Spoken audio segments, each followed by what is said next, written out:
नमस्कार, स्वागत है आप सभी का। मैं हूं आपके साथ कुमार कुणाल धीरज। आप देख रहे हैं मुद्दा में आज बात करेंगे योगी वर्सेस अखिलेश की। केंद्रीय गृह मंत्री अमित शाह ने लखनऊ में बहुत बड़ी पुलिस भर्ती परीक्षा में चयनित छात्रों को नियुक्ति पत्र बांटे हैं और इसमें उनका साथ दिया उत्तर प्रदेश के मुख्यमंत्री योगी आदित्यनाथ ने। डिफेंस एक्सपो ग्राउंड में आयोजित कार्यक्रम में गृह मंत्री अमित शाह ने चयनितों को संबोधित भी किया। गृह मंत्री अमित शाह ने इस अवसर पर कहा कि योगी आदित्यनाथ देश के सबसे सफल मुख्यमंत्री हैं। उन्होंने प्रदेश की सत्ता संभालने के बाद इसका कायापलट कर दिया। प्रधानमंत्री नरेंद्र मोदी ने 2014 से देश को संभाला तो योगी आदित्यनाथ ने 2017 से उत्तर प्रदेश को सजाया और संवारा। उत्तर प्रदेश आज देश का पावर हाउस है। अब अमित शाह ने सीएम योगी की तारीफ की तो अखिलेश यादव तिलमिला गए। समाजवादी पार्टी के राष्ट्रीय अध्यक्ष अखिलेश यादव ने प्रेस कॉन्फ्रेंस कर सीएम योगी पर हमलों की बौछार कर दी। अखिलेश यादव ने कहा कि बीजेपी ने बड़े पैमाने पर बेरोजगार बनाने का काम किया है, पढ़े लिखे नौजवानों को बेरोजगार बना दिया, इसलिए भारतीय जनता पार्टी की हर बात झूठी है। उन्होंने यह भी कहा कि जब तक बिजली सस्ती नहीं होगी तब तक कोई भी उद्योग या कारोबार उत्तर प्रदेश में नया नहीं आएगा। अखिलेश यादव ने आरोप लगाया कि भारतीय जनता पार्टी और उसकी सरकार नफरत को बढ़ाने का काम करती है। कारोबार और मेला हमें जोड़ता है, यह कारोबार और खुशियों के खिलाफ वाले लोग हैं। वहीं अखिलेश यादव ने अपने कार्यकर्ताओं को बीजेपी से सतर्क करते हुए कहा कि आने वाले समय में सेंसस भी होने जा रहा है, हम लोगों को उसके लिए सावधान रहना पड़ेगा क्योंकि पता नहीं कौन से आंकड़े सरकार दे दे। तो अमित शाह ने योगी को देश का सबसे सफल मुख्यमंत्री बताया है और इसी को लेकर अब सियासत एक नए मोड़ पर मुड़ती नजर आ रही है। आप बताइए बिजली कहां पहुंचा दी, कितनी महंगी, हर चीज पर पैसा वसूल रही सरकार, और जो बिजली विभाग मुनाफे में था वो कहां पहुंच गया बताओ आप। और एक भी बिजली का कारखाना लगाया हो तो बताओ। हमें वोटर इसके लिए सावधान रहना है। वहीं आने वाले समय में सेंसस भी होने जा रहा है, अब तो तारीख भी आ गई है। हम सब मिलकर के और सब लोगों को मिलकर के उसके लिए भी सावधान रहना पड़ेगा, पता नहीं कौन से आंकड़े सरकार दे दे। इन्होंने रोजगार और नौकरी के सर्टिफिकेट नहीं दिए हैं। सच्चाई यह है कि 8 साल के लखनऊ और दिल्ली के काम करने के तरीके ने, आर्थिक नीतियों ने बड़े पैमाने पर बेरोजगार बनाने का काम किया है। पढ़े लिखे नौजवानों को बेरोजगार बना दिया। सही तरीके से काम होता तो करोड़ों लोगों को नौकरी मिल जाती। तो आरोप प्रत्यारोप का सिलसिला तो वैसे जारी है, लेकिन किसके आरोपों में दम है, कौन सच कह रहा है, कौन झूठ कह रहा है, इसको आज हम जानने समझने की कोशिश करेंगे। हमारे साथ हमारे दोनों खास मेहमान जुड़ चुके हैं। हमारे साथ भारतीय जनता पार्टी के तरफ से बतौर प्रवक्ता शशिकांत तिवारी साहब जुड़ चुके हैं। समाजवादी पार्टी के तरफ से बतौर प्रवक्ता पूजा मिश्रा जी हमारे साथ जुड़ चुके हैं। आप दोनों खास मेहमान का स्वागत है। सबसे पहले तिवारी साहब, शुरुआत आपके साथ करते हैं, क्योंकि देखिए एक अजब सी पिक्चर सामने आई जब उत्तर प्रदेश के लखनऊ में केंद्रीय गृह मंत्री अमित शाह और योगी आदित्यनाथ साहब साथ हैं। आमतौर पर इनकी मुलाकात सार्वजनिक मंच पर इतने मुस्कुराहट के साथ कमी होती है और इसीलिए विपक्ष को मौका भी मिलता रहा है कि आम चुनाव में दोनों के सिंक्रोनाइजेशन में कमी थी, जिसका खामियाजा आपने भुगता। अब क्या जो अंदर खाने बात चलती थी मनमुटाव की, वो सब खत्म हो गई है और नए सिरे से रिश्ता को प्रगाढ़ता दी जा रही है? तो यह बता दीजिए, ये रिश्ता क्या कहलाता है? देखिए, जो 60,000 भर्ती हुई है, तो जो 60,244 आरक्षी को नियुक्त किया गया है सार्वजनिक, ये कई संदेश देते।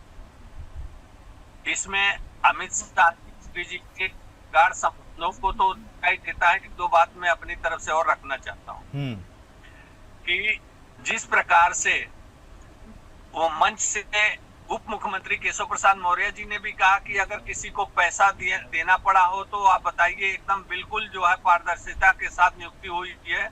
तो सारे आरक्षियों ने हाथ उठा करके कहा हाँ पारदर्शिता के साथ हुई है, मुझे कोई पैसा नहीं देना पड़ा है। ये एक शपथ मारा है, पीछे लगा है पीछे की सरकारों पे। नंबर 2, जहाँ हमारे उप मुख्यमंत्री ब्रजेश पाठक जी ने अपने उसी मंच के भाषण से कहा कि जो आरक्षी आज भर्ती हुए मैं उनको शुभकामना देता हूं कि इस प्रदेश को अपराध मुक्त प्रदेश बनाएंगे, अपराधियों के साथ सख्ती से लड़ेंगे। आज जो आरक्षी भर्ती हुए हैं मैं उनसे ये आग्रह करता हूँ। ये भी संदेश देता है कि अपराध मुक्त उत्तर प्रदेश बनाने के तरफ इस तरीके से एक जो कार्यक्रम ने संदेश दिया। अब आइए भर्ती और रोजगार पे। जिस प्रकार से विपक्ष हल्ला मचाता था कि रोजगार नहीं देते हैं, तो 60,000 आरक्षियों को एक साथ नियुक्ति पत्र दे करके ये भी मैसेज दिया गया है कि योगी सरकार रोजगार देने पर भी कितना सीरियस है, और वो भी पारदर्शिता के साथ, बिना भ्रष्टाचार के, बिना वसूली के। पहले की सरकारें इसी भर्ती में अपने स्वजातीय आरक्षियों से भी वसूली किया करती थी, तब भर्ती किया करती थी। जहां तक मोदी योगी जी के संबंधों की बात है, कभी खराब नहीं रहा। मोदी और अमित शाह जी जिस प्रकार से योगी जी को 2017 में कमान सौंपा उत्तर प्रदेश का, उसी तरीके से आगे बढ़ रहा उत्तर प्रदेश। उन लोगों का भी पीछे से बल है, जिससे डबल इंजन की सरकार जो है विकास कार्य तो कर ही रही है उत्तर प्रदेश को अपराध मुक्त बनाने में। और अमित शाह जी ने ही नहीं, जैसा कि अभी आपने कहा कि अमित शाह जी ने तो तारीफ किया तो ये लोग तिल मिला गए। भारत के सीजेआई ने, मुख्य न्यायाधीश जो अभी बने हैं गवई, उन्होंने भी योगी आदित्यनाथ को सबसे सफल मुख्यमंत्री कहा है, उन्होंने भी तारीफ की। तो उस पर तो ये लोग बोल नहीं पाए, तिल मिलाए तभी से हैं जब भारत के मुख्य न्यायाधीश ने कहा था। अब मौका मिला है उस पर और तिल मिलाने की, जब भारत के गृह मंत्री ने भी योगी जी को सफल मुख्यमंत्री बताया। ठीक, पूजा मिश्रा जी, आपने तो सुन ही लिया क्या कहा तिवारी साहब ने। मतलब एक कड़ी जो बची हुई थी अमित शाह साहब और योगी आदित्यनाथ साहब के रिश्तों में खटास की जो खबरें आती थी, वह भी अब छन गई, हट गई, दूर हो गई। आपके लिए मुश्किल बढ़ गई? ये चाहे जो है इनके बीच में खटास रहे चाहे मिठास रहे, इससे हमारा क्या ताल्लुकात है? हमारा ताल्लुकात तो बस इतना है कि जो है ये सरकार में है, हम विपक्ष में है, और आने वाला चुनाव जो है हम इनके अगेंस्ट में लड़ेंगे, ये हमारे अगेंस्ट में लड़ेंगे। और क्योंकि ये सरकार में, इसलिए जो इनके गलत कार्य हैं, हमको जिम्मेदारी मिली हुई है उस गलत कार्य को जो है बाहर उठाया जाए। जो जनता के हित के कार्य नहीं करे उनसे प्रश्न पूछा जाए। बाकी ये चाहे सास ननद जैसे लड़े, चाहे सास बहू जैसे लड़े, चाहे जैसे लड़ना चाहे वैसे लड़े, चाहे संगठन को बड़ा बोले, चाहे सरकार को बड़ा बोले, ये इनकी अपनी खुद की बात है। उस चक्कर में जो है हानि नहीं होनी चाहिए जनता की। बस हमें उतना ही इनकी पार्टी में क्या चल रहा है इतना ही फर्क पड़ता है कि इनके पार्टी में चलने वाली चीजों से जो है जनता का नुकसान नहीं होना चाहिए। अभी इन्होंने गवई जी की बात की, बड़ा बढ़िया, मुझे भी अच्छा लगा, मैंने उनको पूरा सुना था, उन्होंने तारीफ की थी। उसके बाद में कटाक्ष भूल गए आप। और कई बार मैंने डिबेट में कहा है कि जो है सरकार ये भूल जाती है कुणाल जी की, सरकार का काम जो है गवर्नेंस है, जुडिशरी नहीं है। तो जब गवई जी ने कटाक्ष कहा था कि माननीय प्रधानमंत्री जी और माननीय मुख्यमंत्री उत्तर प्रदेश जो है इतने अच्छे हैं कि उन्होंने उनको भी फ्री कर रखा हुआ, जज वाला काम भी खुद ही कर लेते हैं, कि जजों की भी जरूरत नहीं है डिसीजन लेने के लिए। तब आपको नहीं समझ में आया कि आप किस तरीके से कार्य कर रहे हैं। वो कटाक्ष को भी ध्यान रखना चाहिए, देश का सीजेआई चेहरा हो ऐसा कटाक्ष। तो इसका आशा है कि आप गलत जा रहे हैं। उसके बाद में आ जाते हैं जो इन्होंने बोला कि 60,000 पुलिस भर्ती, ये तो इतनी बात पेपर लीक होने के बाद में आप करा पाए हैं।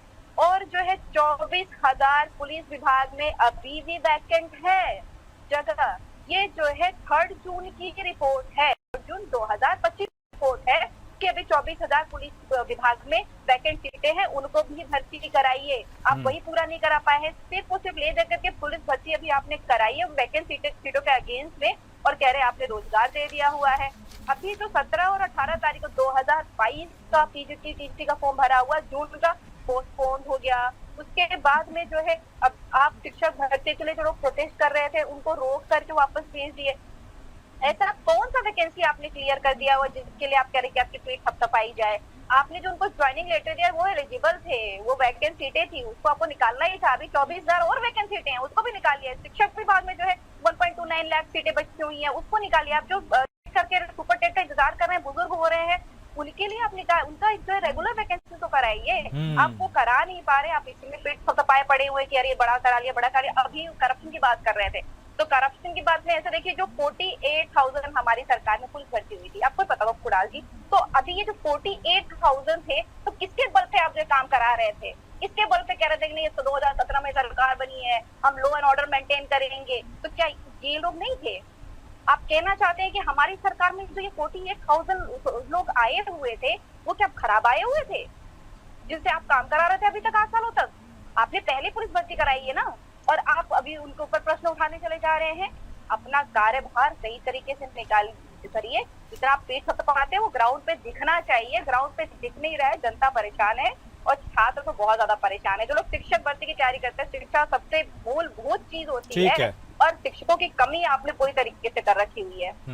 रुख तिवारी साहब, आपका करते हैं, ये बहुत कम हो रहा हुआ चला है इतिहास में, लेकिन अब ज्यादा हो चला है कि विपक्ष जो है सत्ता पक्ष के आंकड़ों की विश्वसनीयता पर सवाल उठाते रहता है। अब बहुत ज्यादा हो गया है। ऐसा क्यों हो रहा है तिवारी साहब? देखिए, सेंसस भी होने वाला है, लेकिन अखिलेश यादव साहब कह रहे हैं सतर्क रहिए, कोई भी आंकड़े पकड़ा दिए जा सकते हैं। ये विश्वास में कमी क्यों हो गई? इसको भरने के लिए भी कुछ नहीं किया गया? देखिए, इन लोगों की कार्य पद्धति यही रही है। ये लोग जब भी किए हैं तो गड़बड़ सड़बड़ काम करते थे, जब सरकार चलाते थे तो उसी एंगल से, उसी चश्मे से ये सरकार के हर कार्य को देखते हैं। अभी हमारी सपा की साथी कह रही थी कि हमको क्या लेना देना, हमें कोई चिंता नहीं है। तो भाई, चिंता तो आपको है, क्योंकि अगर चिंता नहीं रहती तो अखिलेश यादव जी संसद में भी हमारे योगी जी के मुख्यमंत्री के कार्य पद्धति पर टिप्पणी ना करते और हमारे राष्ट्रीय अध्यक्ष ना होने का जिक्र ना करते। तो चिंता तो सदैव रहती है। जो योगी जी के मजबूत काम करने का जो तरीका है, उससे सदैव ये लोग चिंतित रहते हैं। तो उस पे अमित शाह जी ने इनको जवाब भी दिया था कि हमारे राष्ट्रीय अध्यक्ष की चिंता आप मत करिए, आपके यहाँ तो 25 साल आप ही रहेंगे, हमारे यहाँ तो जनतांत्रिक तरीके से राष्ट्रीय अध्यक्ष चुने जाते हैं। और योगी जी पे अमित शाह जी ने कहा था कि योगी जी तीसरी बार भी, उत्तर प्रदेश की जनता तीसरी बार भी उनको चुनेगी, तीसरी बार भी मुख्यमंत्री बनेंगे। तो ये लोग चिंता तो खूब करते हैं, इसलिए करते हैं कि योगी सरकार के काम करने का तरीका इतना बढ़िया है कि जनता के दिलों में उन्होंने जगह बनाया हुआ है, इसलिए लोग चिंतित रहते हैं। आपने सही कहा कि ये लोग जो आरोप लगाते हैं, आक्षेप लगाते हैं, तो बहुत हल्का फुल्का लगाते हैं। वो अपने कार्य पद्धति, अपने चश्मे से देखने के कारण लगाते हैं, अविश्वसनीयता पैदा करते हैं वो अपने चश्मे के कारण। ये योगी सरकार है। जैसा एक छोटा हमने उदाहरण दिया, अभी मैं उस पे बोला कि भाई, जो पुलिस की भर्ती हुई पारदर्शिता के साथ हुई, कहीं किसी को एक पैसा नहीं देना पड़ा। इनकी सरकारों में वही वसूली का काम होता था, सरकार के लोग वसूली करते थे, स्वजातीय आरक्षियों से भी वसूली की जाती थी। तो ये उसी एंगल से, उसी चश्मे से सदैव देख करके छिद्रान्वेषण करते हैं, वहाँ छेद ढूंढने की कोशिश करते हैं कि सरकार को कहाँ हम घेरें। वो उन्हीं तरीकों से ये घेरने की कोशिश करते हैं, जबकि जनता जान चुकी है कि योगी और मोदी की कार्य पद्धति, योगी और मोदी सरकार में वो कुछ ढूंढ नहीं पाएंगे। तिवारी साहब, एक तरफ आप कारोबार, विकास, डेवलपमेंट, इंडस्ट्रीज, इन सब की बात करते हैं, दूसरी तरफ कटाक्ष उन्होंने अखिलेश यादव साहब ने यह भी किया कि जब तक बिजली सस्ती नहीं होगी, सस्ती तो छोड़िए, अब तो बिजली के निजीकरण के ऊपर भी आप आगे बढ़ चले हैं। ऐसे में आपको लगता है जो विकास का सबसे बड़ा मॉडल बनकर उत्तर प्रदेश उभरा है भारत में, उसकी रफ्तार को कहीं ब्रेक ना लग जाए? सतर्क हैं आप लोग? हाँ, बिल्कुल सतर्क हैं। और देखिए, मैं बहुत अच्छा प्रश्न आपने किया। मैं इस प्रश्न के जरिए उत्तर प्रदेश और भारत के लोगों को बताना चाहूंगा कि अभी सोलर एनर्जी में भारत जो है पूरी दुनिया में चौथे नंबर पे था, जापान को पीछे करते हुए तीसरे पे आ गया। सोलर में नंबर 1 चाइना है, नंबर 2 अमेरिका है, नंबर 3 भारत है। अब उत्तर प्रदेश में आ जाइए। उत्तर प्रदेश सरकार पीएम सूर्य घर योजना के तहत आज पूरे भारत में नंबर 1 पे चल रही है और सब लोगों के घरों पे सोलर एनर्जी लग रही है, सोलर पैनल लग रहे हैं, जिसमें सेंट्रल गवर्नमेंट 78,000 रुपए दे रही है, स्टेट गवर्नमेंट 30,000 दे रही है। पूरे भारत में उत्तर प्रदेश सरकार ही 30,000 रुपए दे रही है और कोई सरकार नहीं दे रही है, कोई राज्य सरकार नहीं दे रही है पीएम सूर्य घर योजना के तहत। तो उत्तर प्रदेश में लोगों को 1,08,000 रुपए मिल रहे हैं सब्सिडी के तौर पे और घर घर सोलर लग रहा है। आने वाले 5 साल में ये विपक्षी पार्टियां भूल जाएंगी। इनके राज्य में आप याद करिए कि जब इन लोगों की सरकारें होती थी तो गांव में बिजली नहीं पहुंचती थी, 3-3 दिन बिजली नहीं रहती थी। आज स्थिति है कि हर गांव में 10 घंटे 12 घंटे बिजली रह रही है, और लखनऊ और नोएडा और जो बड़े शहर हैं वहां तो 24 घंटे बिजली रह रही है। एक बात। दूसरी बात कि आने वाले दिनों में 2-4 साल में घर घर बिजली पैदा होगी, बिजली बेचेगा हर व्यक्ति, हर कंज्यूमर बिजली बेचेगा बिजली विभाग को, ये पीएम सूर्य घर योजना के तहत। और आज हम पीएम सूर्य घर योजना के तहत बिजली बेचते हैं, 0 बिजली बिल होता है, हमको 1 पैसा बिजली विभाग को नहीं देना होता है, और ज्यादा दिन नहीं, केवल 2-4 साल में ही उत्तर प्रदेश के घर घर पे सोलर लगा हुआ दिखाई देगा, बिजली की समस्या ना के बराबर होगी। इन लोगों की सरकारों को लोग जब याद करते हैं तो रूह कांप जाती है कि बिजली तो होती ही नहीं। ठीक है तिवारी साहब, बिजली घर घर रह रही है। ठीक है। पूजा जी, क्या सत्ता पक्ष के विकास की रफ्तार इतनी तेज है या फिर आपकी उनके कमियों को गिनाने की रफ्तार स्लो है कि इस तरह से सिचुएशन उभर कर सामने आ रही है? वो तो कह रहे हैं हम बहुत कुछ कर रहे हैं, आप कह रहे हैं कुछ नहीं कर रहे। बोलिए। कुणाल जी, जनता जमीन पर है, ये तो बिजली का दावा कर रहे हैं ना, वो जनता को पता है कि कितनी बिजली आ रही है, ये हमें बताने की जरूरत नहीं है। अब मुझे लगता है एक बार सर्वे करा ले पावर हाउसेज में तो ज्यादा पता चल जाएगा कि हर बिजली के जो पावर हाउस है वहां पे जाकर के लोग रात के 10 बजे जाकर के प्रोटेस्ट कर रहे हैं। और जो पीएम सूर्य योजना की बात कर रहे हैं, आपको भी पता है कि 3 किलोवाट तक अगर आप कर रहे हैं तो आपको सब्सिडी मिलती है। एट द सेम टाइम आप अप्लाई करने जाइए तो आपसे पूछते हैं वो आपका घर कहाँ पे है, आपके यहाँ पे 18 घंटे बिजली आती है कि नहीं आती है। अगर 18 घंटे बिजली नहीं आती है तो आपको ये सोलर पैनल्स नहीं मिल सकते हैं, क्योंकि ये सोलर पैनल्स वर्किंग नहीं हो पाएंगे। 18 घंटे की बिजली उनको चाहिए होगी। एट द सेम टाइम आपको जो है बिजली कनेक्शन होना पड़ेगा आपके यहाँ पे, तभी जाकर के आपको सोलर पैनल्स दिए जाएंगे। जो आप बात कर रहे हैं सोलर सेल की, और जिस लैब में मैं बैठ कर डिबेट कर रही हूँ, मैं वही करती हूँ, मैं फैब्रिकेट करती हूँ 3rd जनरेशन सोलर सेल। तो हम लोग इसके योजनाओं की जितनी जो कमियां हैं उसको बहुत डेप्थ में जानते हैं। और आप इम्प्लीमेंटेशन का प्रयास जो करना चाह रहे, सबसे पहले सब्सिडी जब लेकर के आए थे कुणाल जी, तो वो सब्सिडी में फिर से जो है लोचा किया इन्होंने। जिन्होंने अप्लाई कर रखा हुआ था वो पहले वाले पेंडिंग पड़ रहे हैं, क्योंकि सरकार और कंपनी जिसको उन्होंने हायर कर रखा हुआ था सोलर पैनल्स लगाने के बीच में, उनके बीच में सामंजस्य नहीं बच रहा। और जो लोगों ने अप्लाई किया था उनके पैसे फंस गए। उन्होंने जमीन तो जो रजिस्ट्री करा के रखी हुई, क्योंकि आपको जमीन भी दिखानी पड़ती है अगर आप उसको सरकार को बेचना चाहते हैं कमर्शलाइजेशन के लिए तो, और घर के लिए चाहते हैं तो आपके यहाँ पे 18 घंटे बिजली आनी पड़ेगी। और प्लीज जितने भी आपका चैनल देख रहे हैं, एक बार जो है पीएम सूर्य योजना के लिए कॉल करके देख ले, बस इंक्वायरी पर्पज के लिए। वो आपसे पूछेंगे कहाँ आपका घर है, और अगर आपका घर, उनको खुद पता चल जाएगा आपके घर के लोकेशन से कि आपके यहाँ पे 18 घंटे बिजली आती भी है कि नहीं आती है। और बिजली की जो प्राइवेटाइजेशन चल रही है वो तो सबको पता है, जग जाहिर है। अभी आपने बोला ना कि जो है विपक्ष को आंकड़ों पे भरोसा नहीं होता, कैसे आंकड़ों पे भरोसा हो जब आप कह रहे होते कि जीडीपी जो है बहुत आगे बढ़ करके जा रही है और एम्प्लॉयमेंट इलास्टिसिटी घराम से गिरी होती है, जबकि दोनों का रिलेशनशिप ऐसा है कि अगर जीडीपी में 1% की ग्रोथ हो रही है तो एम्प्लॉयमेंट इलास्टिसिटी में भी उतना ही 1% की ग्रोथ दिखनी चाहिए, मतलब कि जॉब में भी उतनी वृद्धि होनी चाहिए। बट यहाँ पे केस क्या है, जीडीपी तो बढ़ती चली जा रही है पर एम्प्लॉयमेंट इलास्टिसिटी अर्बन एरियाज में 0.1% है और जो है रूरल एरियाज में नेगेटिव है। तो आंकड़ों पे प्रश्न उठेगा। जब सरकार बनती है इनकी तो 1.36 लाख जो शिक्षा मित्र होते हैं जिनको जो है परमानेंट कर दिया गया होता है, उनको पदोन्नत करके उनके 42,000 सैलरी होती है हमारी सरकार में, उनको बाहर का रास्ता दिखाते हैं। उसके बाद में जब उनको वापस लेते हैं प्रोजेक्ट के बाद में, उनको भी एज एम्प्लॉयमेंट काउंट करते हैं। वो तो पहले से एम्प्लॉयड थे ना, ठीक, आपने एम्प्लॉयड नहीं किया है उनको। उसके बाद में जब संविधान में काउंट नहीं हुआ करता था, वो संविधान को भी जो है काउंट कर रहे हैं कि हाँ ये एम्प्लॉयमेंट है। उसके बाद जब आप कह रहे हो कि देश हमारा जो है बनने जा रहा है वर्ल्ड की 3rd इकोनॉमी, तो आप ये नहीं बताते हो कि जिस रिपोर्ट के अनुसार आप ये बता रहे हो कि हम 3rd इकोनॉमी बनने जा रहे हैं, उसी रिपोर्ट के अनुसार पोस्ट कोविड जो हमारा रिकवरी रेट है वो के शेप है। के शेप कहने का मतलब है कि जो गरीब है वो गरीब होता जा रहा है, जो अमीर है अमीर होता जा रहा है। तो प्रश्न तो उठेगा ही, प्रश्न तो उठेगा ही। क्योंकि आपने प्रश्न उठा दिया और तिवारी साहब भी हाथ उठा रहे थे, तो तिवारी साहब लगता है कुल मिला के विपक्ष यह कह रहा है आप हाईवे तो बड़ी तेज रफ्तार वाली दिखा देते हैं, यह ना बताते गिनाते हैं उसमें कितने स्पीड ब्रेकर और रोड ब्लॉक। मैं बोलूं? हाँ जल्दी से बोलिए सर, वक्त कम है लेकिन फिर भी कंक्लूड कीजिए। जी देखिए, आपके जिम्मेदार पैनल से ये जो इन्फॉर्मेशन दे रही हैं थोड़ा उसको दुरुस्त करना चाहूंगा, क्योंकि लोग दिग्भ्रमित ना हो आपका चैनल ये वीडियो देखने के बाद। बोलिए। उसमें दुरुस्तीकरण ये है कि इन्होंने कहा कि 18 घंटे बिजली चाहिए। नहीं, ऐसा नहीं, केवल बिजली कनेक्शन चाहिए। जो पूरे उत्तर प्रदेश में दीनदयाल ऊर्जा योजना के तहत गांव-गांव मजरे एक बिजली पहुंचा दिया गया है। हर घर में बिजली है, केवल बिजली का कनेक्शन चाहिए। 18 घंटे बिजली नहीं चाहिए, ये गलत पर आप बोले हैं। कॉल करके देख लीजिएगा, मैं फिर से बोलूंगी, जो भी व्यूअर्स देख रहे हैं आप कॉल करिएगा, एक बार कॉल करके बस इंक्वायरी कर लीजिएगा। चलिए, कि सोलर ठीक। पैनल मैं इंक्वायरी करके बैठा हूँ। मैं आपको 1 घंटे पीएम सूर्य योजना पे 1 घंटे ठीक है। बोल सकता हूँ, लेकिन तो चलिए ठीक है, एक बार फोन घुमा के जनता देख ले, समझ ले, दावे वादे की हकीकत सच्चाई सामने आ जाएगी। वक्त इतने की इजाजत देता है तिवारी साहब।